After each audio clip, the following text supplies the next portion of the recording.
Good morning. നമ്മളിപ്പോൾ അയോധ്യയിലേക്ക് പോവുകയാണ്, ഗുജറാത്തിൽ നിന്ന്. വേണ്ട, നമ്മള് റോട്ടുമ്പിൽ നമുക്കൊന്നും പ്രാധാന്യമില്ല, ആ പശുക്കൊക്കെ പ്രാധാന്യം. അവര് പോയി കഴിഞ്ഞിട്ട് നമുക്ക് കണക്കുള്ളൂ. മാറുകയില്ല ഇവര്. ബ്ലോക്ക് ആണ് ഗിർ ഇനത്തിൽപ്പെട്ട പശു. ഇവിടെ 11 മണിക്ക് എല്ലാം റെഡിയാകും. 12 മണിക്ക് കട തുറക്കുക എന്നുള്ളതാണ് ഇവിടുത്തെ രീതി. നോർത്ത് ഇന്ത്യയിലെ എനിക്കറിയില്ല, ഗുജറാത്തും മധ്യപ്രദേശും അങ്ങനെയാണ്. രണ്ട് സൈഡിലും ഗോതമ്പ് പാടങ്ങൾക്ക് ഒരു സ്ഥലമുണ്ട് പ്രാവൂട് എന്ന് പറയുന്നത്. പ്രാവ് കിളിയൊക്കെ താമസിക്കാൻ വേണ്ടി ഒരു വീട് തന്നെ ഉണ്ടാക്കി കൊടുക്കുന്നത്. നല്ലൊരു ആശയം. പക്ഷികർ അവിടെ എഴുതി വെച്ചിട്ടുണ്ട്. പക്ഷികർ എന്ന് എഴുതിയിട്ടുണ്ട്. പക്ഷി ഗുജറാത്തിലെ പക്ഷി എന്നായിരിക്കും പറയാം. ചിടിയാകർ എന്ന സാധനമുണ്ട്. ഇത് കൊണ്ട് വെച്ചേക്കുന്ന പോലെ ഉണ്ടല്ലേ. ഇത് നോക്ക്. ഒരു വീട്ടിന്റെ മുകളിലൊരു ഗോപുരമുണ്ട്. കൊണ്ടുവച്ചെന്നെ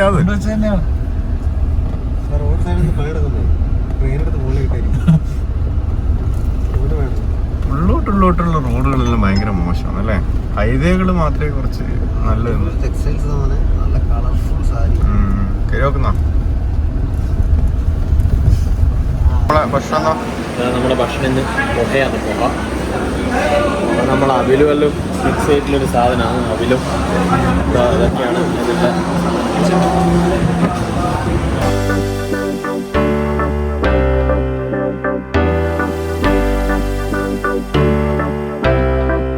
ഞാൻ പറഞ്ഞ ബോർഡർ സ്ഥലങ്ങളെല്ലാം ഡേഞ്ചറാണ്. ഇവിടെ നിന്ന് നമുക്കൊരു ഹെൽപ്പും കിട്ടത്തില്ല. ഇതിനെ പറ്റിക്കഴിഞ്ഞാൽ ഇവിടെ മുന്നിൽ ജീവിക്കത്തേ ഉള്ളൂ. എല്ലാം കൊണ്ട് ചുരുണ്ടിരിക്കണം.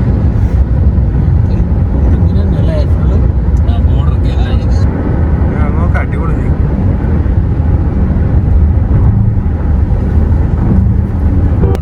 സുഹൃത്തുക്കളെ, നമ്മൾ ഗുജറാത്തിൽ നിന്ന് മധ്യപ്രദേശ് ബോർഡറിലേക്ക് പോയിക്കൊണ്ടിരിക്കുകയാണ്. ടോൾ പ്ലാസ ആയിരിക്കും ബോർഡ്. ഓ യെസ്, നമ്മൾ അങ്ങനെ successfully entered into Madhya Pradesh. Thank you integrated MP border check post. 6ാമത്തെ ദിവസമാണ് നമ്മൾ. അങ്ങനെ നമ്മൾ മധ്യപ്രദേശിലേക്ക് കടന്നിരിക്കുന്നത്. മധ്യപ്രദേശിലേക്ക് കൂടിയാണ്.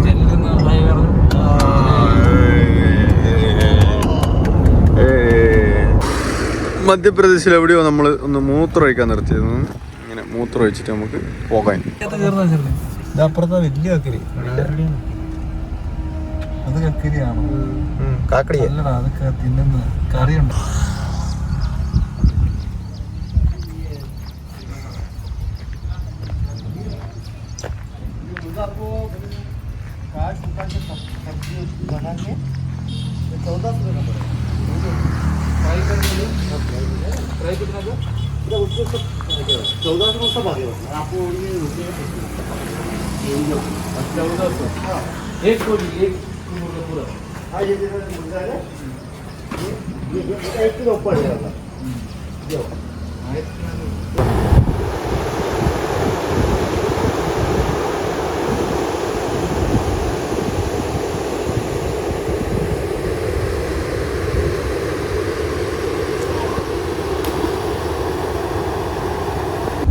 ഉച്ചകോടി നടക്കുന്ന പോലെ ഒരുപാട് കൊടികൾ.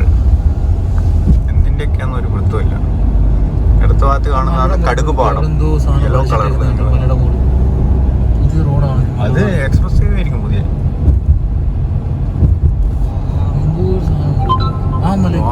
Good frame.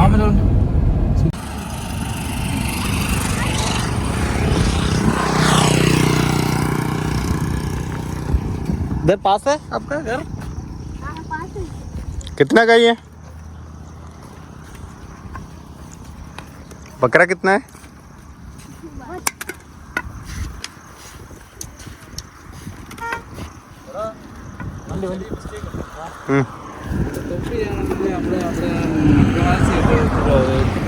ഒന്നും ചെയ്യാനില്ല. വണ്ടിയിൽ കണ്ട പോലെ ഉണ്ട്. പോയ വെച്ചാൽ തന്നെ ഇനി ഒന്നും ചെയ്യാനില്ലല്ലോ. കൊല്ലാണ്.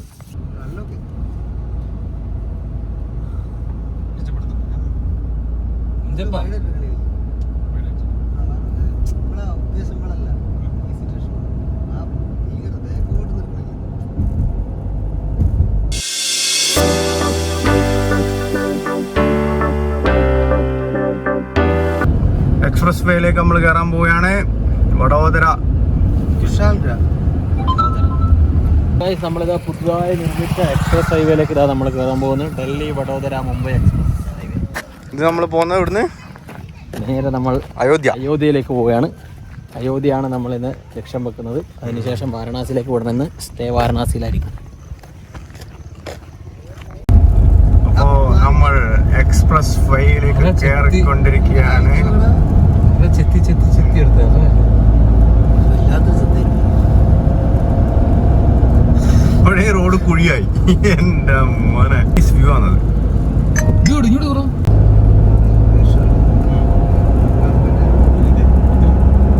ഇവിടെ 120 സ്പീഡ് എഴുതി വെച്ചിട്ടുണ്ട്.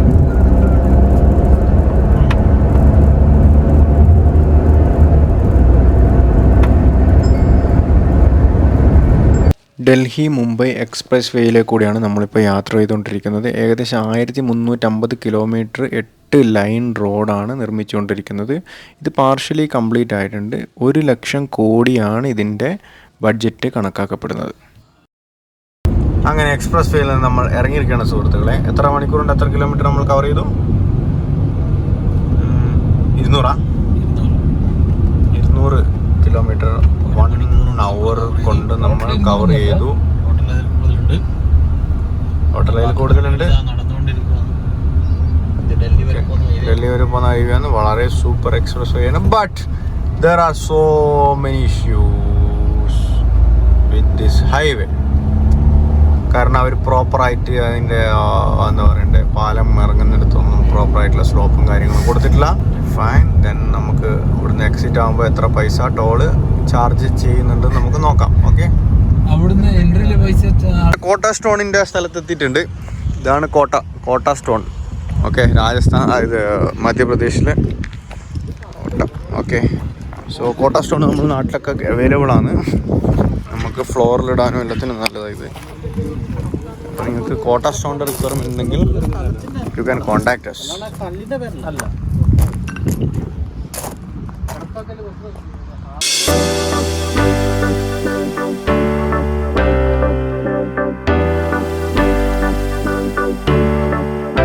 അങ്ങനെ നമ്മൾ രാജസ്ഥാനിലെത്തിയിരിക്കുകയാണ് സുഹൃത്തുക്കളെ. രാജസ്ഥാൻ രാജ്യ സഡക് വികാസ് ഏവം നിർമ്മാൺ നിഗം ലിമിറ്റഡ്. അങ്ങനെ രാജസ്ഥാനിലൂടെയുള്ള യാത്രേൻ്റെ ഇടയിൽ നമ്മൾ ഒരു പുരാതനമായൊരു നിർമ്മിതി കണ്ടു. അപ്പോൾ അങ്ങനെ അവിടെ വണ്ടി നിർത്തി. ജൽവാർ കോട്ട റൂട്ടിലാണ് ഇത് സ്ഥിതി ചെയ്യുന്നത്. ഇതിൻ്റെ പേര് അബ്ലി മീണ മഹൽ എന്നാണ് അറിയപ്പെടുന്നത്.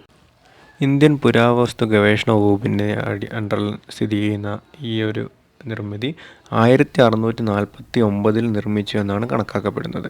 മഹാരാജാവ് മുകുന്ദറാവു എന്ന രാജാവ് ആരാവല്ലി മലനിരകൾക്കിടയിലാണ് ഇത് നിർമ്മിച്ചിരിക്കുന്നത്. ഇതിൻ്റെ ഒരു ചരിത്രം കൂടെ പറഞ്ഞു കേൾക്കുന്നുണ്ട്. അത് നമുക്കൊന്ന് നോക്കാം. ഒരു ദിവസം മഹാരാജാവ് കാട്ടിലൂടെ വേട്ടയ്ക്ക് വേണ്ടി ഇറങ്ങിയപ്പോൾ അവിടെ കാട്ടിൽ വെള്ളം ശേഖരിക്കാൻ വേണ്ടി ഒരു സ്ത്രീയെ കണ്ടുമുട്ടി. അവളുടെ പേര് അബ്ലി മീണ എന്നായിരുന്നു.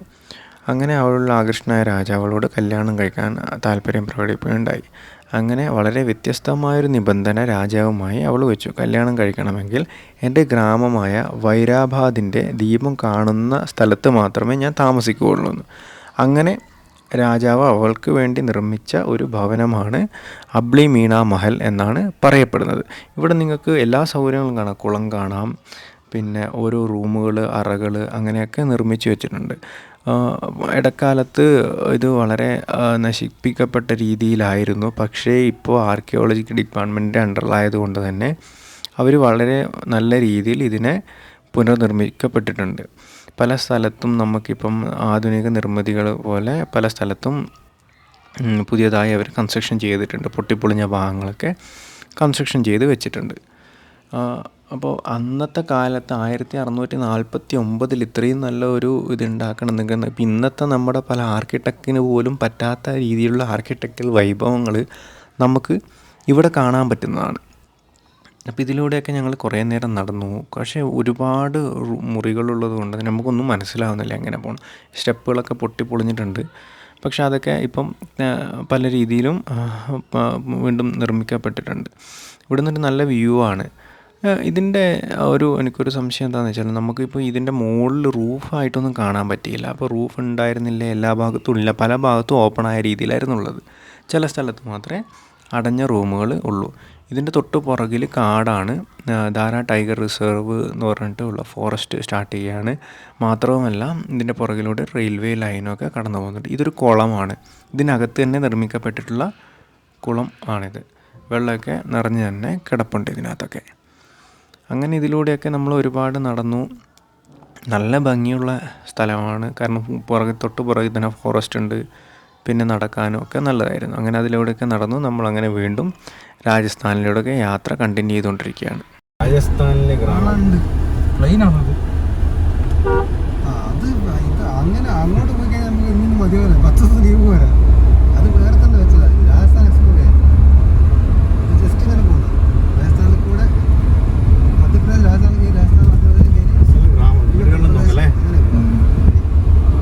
മതിൽ കെട്ടുന്നത് ഈ കല്ലിനോട്, ചുവന്ന കല്ലിനോട് അല്ലേ? സാൻഡ്സ്റ്റോൺ ഉണ്ട്. സാൻഡ്സ്റ്റോൺ അത് വാരാണസി ചെയ്യാൻ പോകുന്നത്. റെഡ് ഫോർട്ട് വെച്ചല്ലോ ഉണ്ടാക്കിക്കുന്നത്. റെഡ് ഫോർട്ട് ചുമന്നല്ലേ? നമ്മളൊക്കെ ഇതിലോട്ട് ഏകദേശം മൊത്തത്തില് 1000 കിലോമീറ്റർ, 2000 കിലോമീറ്റർ. 3000 കിലോമീറ്റർ ഓടി. 3000 ഇത്രയും ഓട്ടോടി നമ്മൾ നേരെ താഴെ വെച്ചില്ല. 2844. ഒരാളെ ചോദിച്ചിട്ടുണ്ട്.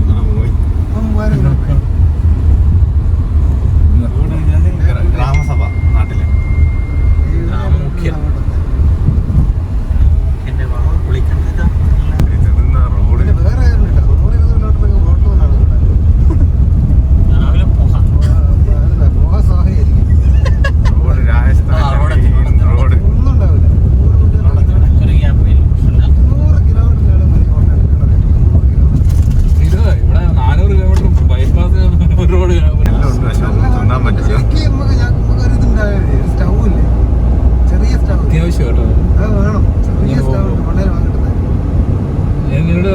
അങ്ങനെ കുറേ നേരത്തെ യാത്രയ്ക്ക് ശേഷം ഇപ്പോൾ ഏതോ ഒരു ടൗണിൽ വന്നിട്ടുണ്ട്. നമ്മൾ ഭക്ഷണം എന്തെങ്കിലും കിട്ടുമോ എന്നറിയാൻ വേണ്ടി ഇങ്ങനെ നടന്നുകൊണ്ടിരിക്കുകയാണ്.